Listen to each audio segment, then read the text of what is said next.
Meaning of solvency ratio is that they are the financial matrix that measures if a company is able to meet its long-term financial obligations. Now, from an investor's perspective, it is important for them to know about the solvency of the company to ensure that the investments made are safe.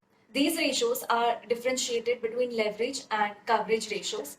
Leverage ratios are grouped into these four metrics, that is debt to asset, equity, capital, and financial leverage. On the other side, coverage ratios are grouped into two, that is interest coverage and fixed charge coverage ratio. We'll cover them all individually, starting first with the leverage ratios. Debt to asset ratio interprets what proportion of the company's total assets are financed using debt. Therefore, it is known as debt to asset ratio. Its formula is simply ratio of total debt to total assets. Here, total debt includes both short term and long term, and total assets include from tangible to intangible assets. Now, suppose short term debt of a company equals 12,000, long term is 20,000, and total assets equal 80,000. Adding both short term and long term gives us total debt. Divide the total debt by total assets gives us 0.4. Converting this into percentage, which equals 40, it means that 40% of the company's assets are financed using debt. Second one is debt to equity ratio. Now, there are various ways through which companies can raise capital, but the most common ones are debt or equity. So, this ratio measures the amount of debt and equity used by the company to finance its assets or to fund its operations. Suppose we have the following information of a company, which includes current liabilities, non-current liabilities, common stocks, and preferred stocks. In order to get the numerator, add current and non-current liabilities, and for the denominator, add common stocks and preferred stocks. So dividing total liabilities by total equity gives us 0.66. As this ratio tells how much of debt you have per unit of equity, 0.66 indicates for every 1 unit of equity, the company has 0.66 of debt. Next ratio is debt to capital.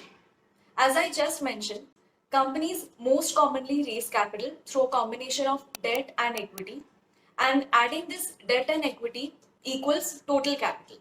So debt to capital ratio measures how much proportion of debt is used in the total capital. It is calculated as total debt divided by total capital.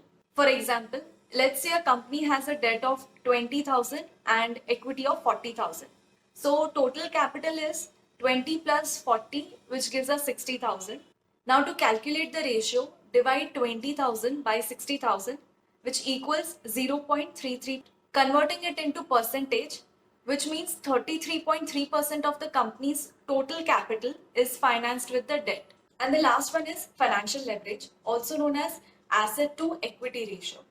Now, this ratio gives an idea about percentage of equity use instead of debt in financing companies' assets. A high ratio may indicate companies heavily relying on debt, increasing risk factor.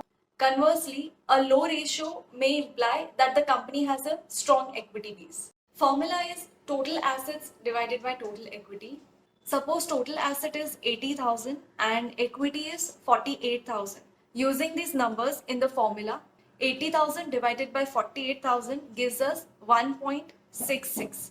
Now converting this in the percentage form, that is 1 divided by 1.66, that is approximately 60%, which means 60% of assets are financed by equity and the rest 40% by debt. After all the leverage, moving on to the coverage ratios, starting with the first one, interest coverage. This ratio measures the company's ability to meet required interest payments related to its outstanding debt on time. Of course, the more the debt that a company has, the more the interest expense the company will owe. So we have an income statement given of a company where EBIT is 4,900 and interest expenses 1,000. Using these figures to calculate interest coverage ratio, which is 4,900 divided by 1,000 equals 4.9x, which means EBIT of the company can cover its interest expense for 4.9 times. And the final one is fixed charge coverage ratio. This is similar to the previous one, interest coverage ratio. It measures the company's ability to cover its fixed charges, which includes interest expenses and lease payments from earnings before interest, taxes, and lease payments. Going back to the same previous example where EBIT and interest expense is already mentioned, additional information given is lease expense, which is 500. The formula to calculate this ratio is EBIT plus lease payments divided by interest expense plus lease payments, which equals 4,900, that is EBIT plus 500 divided by 1000 plus 500. So adding lease payments both in the numerator as well as denominator. Answer we get is 3.6x, which means a company can pay its fixed charges 3.6 times over.